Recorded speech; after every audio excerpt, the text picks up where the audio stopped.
Monkey Magic is a game about monkeys that's based on a TV show about monkeys, but no, not regular monkeys, that would be stupid.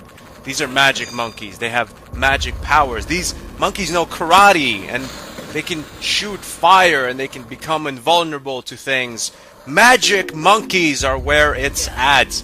I'm glad games are finally going this route. Now, in Monkey Magic, you are a magic monkey, and you run around a 2D world, basically platforming. But it's not your traditional platformer. It's actually a lot richer than your regular 90s platformer, even a platformer that's on a kind of later gen system of the 90s, like PlayStation 1. See, in Monkey Magic, you don't just run around in the foreground, you can actually go into the background, you can go into different layers of the level. It's a lot like Toomba in that respect. A level of Monkey Magic might not look that big at first, but then when you take into account there are different layers of the level, like you can go in the background several times, you can go back into the foreground several times. When you stretch all of that out, the level becomes really big, but also pretty damn confusing, especially when you have to do something like collect all the keys in the level to progress. You just don't know where all of them are, because they can just be in different dimensions and layers and different levels. So a lot of this game is just meticulously, sometimes aimlessly, running around trying to find something, and it can get pretty tough. The game gets even more complicated because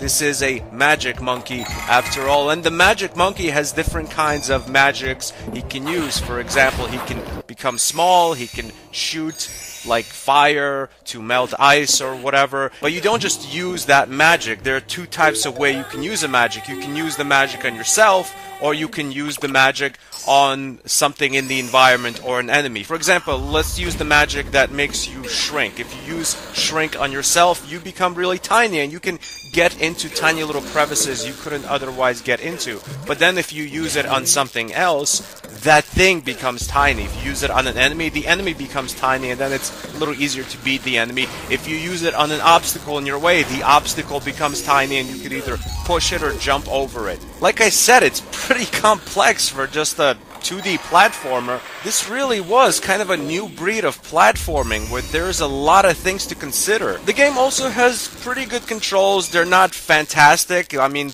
we're not talking like Super Mario Bros. 3 controls in platforming, but the controls are responsive and they're absolutely good enough to have fun in the game. The game also looks good. I mean, for a 2D platformer,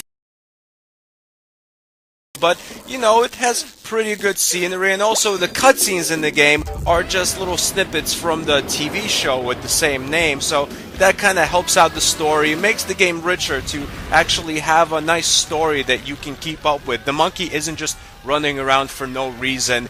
There is a method to his primate madness. I think this is definitely a good game. It's not on my list of the 10 or 15 or 20 best side-scrolling platforming games of all time, but there's definitely a lot of fun to be had here. I think the one thing that I could say is bad in this game is the combat. I mean, when you mix the different magics you can use with combat, it kind of becomes a little richer and a little more fun, but just straight up hitting an enemy and having the enemy hit you, it's very rudimentary and just doesn't belong in a game that's this rich and challenging. The combat in this game is almost like from a different game altogether, from a different era. An era where we expected less from gaming.